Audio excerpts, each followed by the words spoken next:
एक शाम प्राची टीवी पर सीरियल देख रही होती है। तभी उसकी सास वहां आती है। अरे सीरियल में तो ऐसे मग्न है जैसे आज रात का खाना पड़ोसी आकर बनाएंगे। मुझे पता ही नहीं था आपने अपने बेटे की शादी पड़ोस में भी की हुई है। हैं? मतलब? मतलब इस घर में सारा काम बहू ही करती है, आप तो सिर्फ खर्राटे मारती हैं। अच्छा जी, फिलहाल तो तुम आराम फरमा रही हो, चलो जाओ, ये मेरे टीवी देखने का समय है। आहा, इसीलिए मुझे भगाया जा रहा है। सॉरी, अब तो बिल्कुल नहीं जाऊंगी। प्राची की इस बात पर दोनों सास बहू के बीच टीवी रिमोट के पीछे बच्चों जैसे छीना झपटी शुरू हो जाती है, जिसके बीच श्लोक भी काम से घर वापस आ जाता है। आज मेरी चूहे बिल्ली की जोड़ी किस बात पर झगड़ रही है? अरे तेरे बीवी मुझे टीवी ही नहीं देखने दे रही। अरे तुम्हारी मम्मी मुझे खाना बनाने के लिए फोर्स कर रही है। अरे वाह, ऐसे बेतुके रीजन पर तो बच्चे भी झगड़ा नहीं करते। अरे मुझे कुछ मत बोल, सब इसने ही शुरू किया है। हाँ हाँ, जैसे आप तो बहुत दूध की धूली है ना। अरे बस, दोनों चुप। प्राची जाओ, खाने की तैयारी करो। और माँ तुम छोड़ो, तुम्हें क्या बोलूं, शांति से अपना सीरियल देखो, मुझे दोबारा लड़ने की आवाज सुनाई नहीं देनी चाहिए। ऐसा बोलकर श्लोक वहां से चला जाता है, जिसके पीछे पीछे प्राची भी कुछ न कुछ बड़बड़ाते हुए रसोई में चली जाती है। हाँ हाँ, सासू जी को तो कुछ बोलेंगे ही नहीं, बस मुझ पर ही हुक्म चलता है, खाना बनाओ, जैसे मैं इनके घर में खाना बनाने के लिए आई हूँ।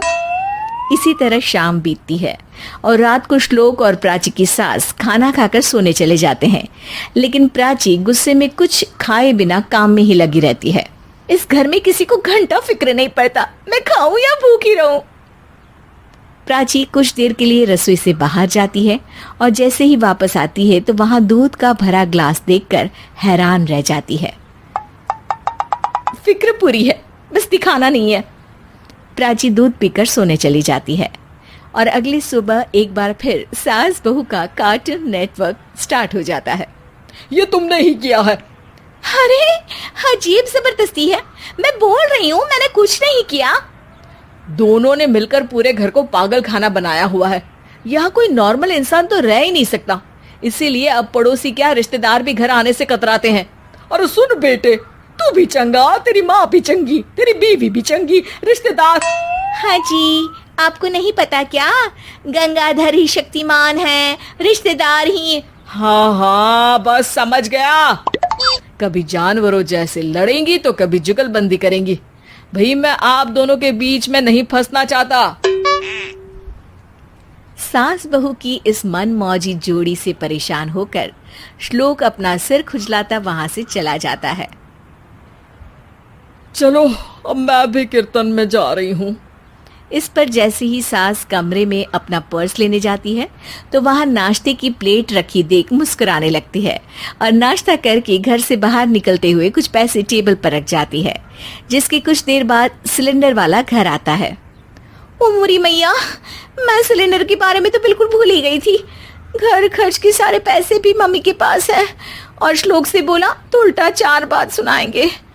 प्राची ये सोच ही रही होती है कि अचानक उसका चेहरा चमक उठता है और वो घर में आकर इधर उधर देखने लगती है। तभी उसकी नजर टेबल पर रखे पैसों पर पड़ती है, जिन्हें वो सिलेंडर वाले को दे देती है। ये सब श्लोक देख लेता है। अच्छा बेटे, इतना बड़ा घोटाला, सबके सामने मैं तेरी दुश्मन और पीठ पीछे तेरी मेरी यारी। इस पर श्लोक एक प्लान बनाता है और शाम को सब एक साथ बैठे होने पर बोलने लगता है।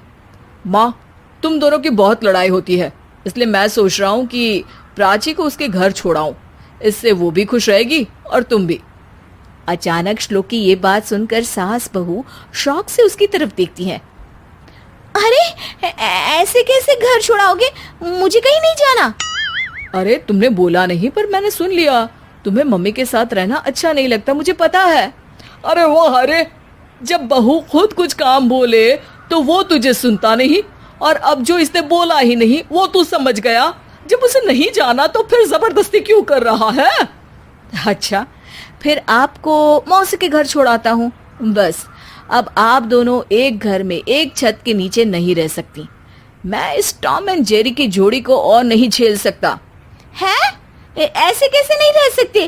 तुम्हें इतनी दिक्कत है तो तुम्हारा बोरिया बिस्तर पैक कर देती हूँ, लेकिन मम्मी जी कहीं नहीं जाएंगी। बिल्कुल यही सुनना था मुझे। अगर दोनों में इतना ही प्यार है फिर हर वक्त ये लड़ाई का नाटक क्यों करती हो?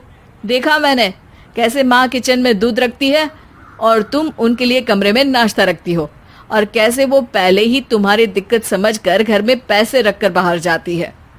अरे भाई, इतना ड्रामा तो डेली सोप में भी नहीं होता जितना तुम दोनों ने इस घर में फैलाया हुआ है। तू हमें टॉम एंड जेरी बोलता है ना, तो याद कर वो दोनों भी एक दूसरे को बाहर वालों की बुरी नजर से बचाने के लिए हमेशा सबके सामने लड़ते थे, लेकिन अकेले में दिक्कत के समय मदद भी तो करते थे। बस हमारा रिश्ता भी कुछ ऐसा ही है।